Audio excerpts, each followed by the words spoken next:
பாம்பே பஜார் தோழிகளுக்கு இனிய நல்வாழ்த்துக்கள். இந்த ஜூலை மாதம் 2025 தனுசு ராசிக்காரர்களுக்கு எந்த மாதிரியான பலன்களை வைத்திருக்கு?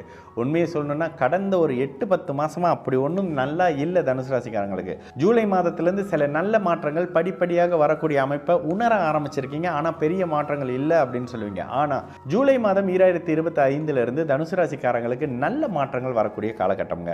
இந்த இடத்துல உங்களுடைய ராசியின் ராஜயோகாதிபதிகள்னு சொல்லப்படக்கூடிய செவ்வாய், சூரியன் எல்லாரும் ஒரு மாதிரியான வலுத்து இருக்கக்கூடிய அமைப்பு. ராசியை குரு வலுத்து பார்க்கிறார். சுபராகி ராசியை குரு வலுத்து பார்க்கிறது. எதை தொட்டாலும் நல்லது வரக்கூடிய அமைப்பு. தூரதேசங்கள்ல இருந்து நல்ல விஷயங்கள் கேட்கக்கூடிய அமைப்பு. வெளிநாடு வெளி மாநில பிரயாணம். இந்த மாதத்தோட ஒரு விஷயம் என்ன, 12ஆம் பாவகத்தை 6ஆம் அதிபதி 6ஆம் வீட்டில இருந்து பார்க்கிறது. ஒரு மாதிரியான சுப விரயங்கள் இருக்கும். பெண்கள் சம்பந்தப்படுற விஷயத்துக்கு, வீடுகள் சம்பந்தப்படுற விஷயத்துக்கு, பெண் குழந்தைகள் சார்ந்த விஷயங்களுக்கு, மாற்றங்களுக்காக சில நல்ல செலவுகள் இருக்கக்கூடிய காலகட்டம். கூடுதலாக இதுவே உங்களை வெளிநாடு வெளி மாநிலம்னு சுற்றி பார்க்க கூட்டிட்டு போகக்கூடிய அமைப்பு. சுக்கிரனே ஒரு சந்தோஷமான கிரகம். அந்த மாதிரியான அமைப்புகளை பண்ணுவார். இந்த அமைப்புகளில் பெண்கள் வழியிலிருந்து வந்த பிரச்சனைகள் தீரக்கூடிய அமைப்பு, நண்பர்கள் வழியிலிருந்து வந்த பிரச்சனைகள் தீரக்கூடிய அமைப்பு. ஒரு நல்ல ஃப்ரெண்டாக இருந்தாருங்க. சமீபமாக ஒரு 8 மாதமாக எங்களுக்குள்ள ஒரு சரியில்லாத ஒரு உறவுகள் இருந்தது. அதாவது பிரச்சனை, எதை பேசினாலும் பிரச்சனையாகுது, எங்களால் தொழில் சேர்ந்து செய்ய முடியல, நண்பரே எதிரி ஆயிட்டாரு அப்படின்னு இருந்த நண்பர் மறுபடியும் வந்து உங்களை தேடி வந்து பேசி உங்களுடைய நட்புகள் மறுபடியும் வளம் பெறக்கூடிய அமைப்பு.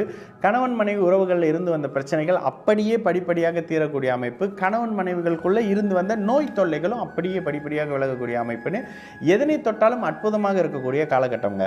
அர்த்தாஷ்டம சனி, சனி ராசி பார்த்தா அதை பண்ணுவார் இதை பண்ணுவார் அப்படின்லாம் இல்லாமல் தொழில் அமைப்புகளில் ஒரு மாற்றங்களையும் முன்னேற்றங்களையும் படிப்படியாக செய்யக்கூடிய ஒரு தன்மை தான்.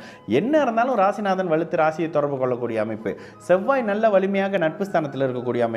மாத பிற்பகுதியில் அப்படியே மெதுவாக சூரியன் வந்து கடகத்துக்கு 8ஆம் இடத்துல மறைந்தாலும் கூட அப்படியே ஒரு டெம்பரரி அடுத்த மாதத்தில் அவர் அப்படியே 9ஆம் இடத்துக்கு வந்து பாக்கியங்களை அனுபவிக்க கொடுக்கக்கூடிய தன்மைன்னு சொல்லி எல்லாமும் சரியாகக்கூடிய அமைப்பு. இந்த மாதத்தில் நோய் தொல்லையிலிருந்து முற்றிலும் வெளியில் வரக்கூடிய அமைப்பு. மாத பிற்பகுதியிலிருந்து அப்படியே வயதுக்கு ஏற்ற மாதிரியான அமைப்புகள் இருக்குங்க. மாணவர்களுக்கு கல்வி கடன் ஏற்படக்கூடிய தன்மை இருக்கும். இந்த இடத்துல கண்டிப்பாக படிப்புக்காக ஒரு கடன் வந்துடுது.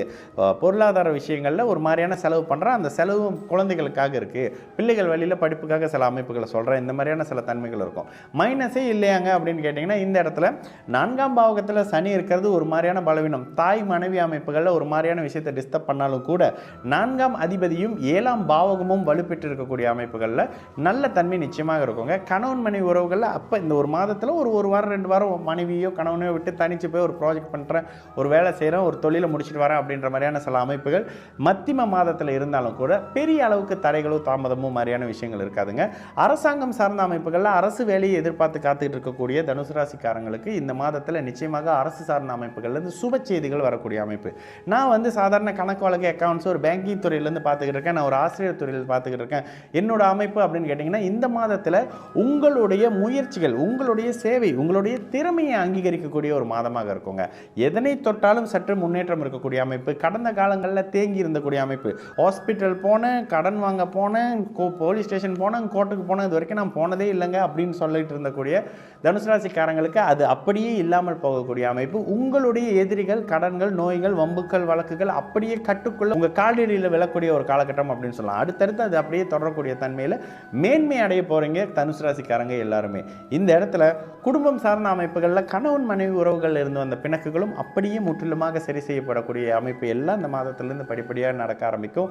வருமானம் கையில் பொருள ஆரம்பிக்கும். பணமே இல்லாமல் போச்சுங்க அப்படின்னு நினச்சிட்டு இருந்தவங்க, கடனில் தள்ளி விட்டாங்கன்னு நினச்சிக்கிட்டு இருந்தவங்க அந்த நிலை அப்படியே சரியாகி எதனை எதிர்பார்த்தீங்களோ அது அப்படியே மடியில் வந்து கிடைக்கக்கூடிய தன்மைன்ற மாதிரியான நல்ல அற்புத மாதம், நல்ல சுப செலவுகள் இருக்கக்கூடிய ஒரு இனிய மாதமாகவே தனுசு ராசிக்காரர்களுக்கு இந்த 2025 ஜூலை மாதம் நிச்சயமாக அமையும். இந்த மாதத்தில் வரக்கூடிய சந்திராஷ்டம நாள் ஜூலை 24 26ஆம் தேதி வரை அப்படின்றதுனால இந்த காலகட்டத்தில் தனுசு ராசிக்காரர்கள் புதிய தொடக்கத்தையோ ஒரு தொலைதூர பயணத்தையோ ஒரு பொருட்களை கையில் எடுத்துகிட்டு போகிறேன் அப்படின்ற மாதிரியான விலை உயர்ந்த பொருட்களை சற்று கவனமாக பார்த்துக்கிறதோ அப்படின்ற மாதிரியான விஷயங்களில் சற்று கவனம் அதிகமாக தேவைப்படக்கூடிய அந்த நாளாகவே சந்திராஷ்டம நாள் நிச்சயமாக தனுசு ராசிக்காரர்களுக்கு இந்த ஜூலை 2025 நிச்சயமாக இருக்கும்.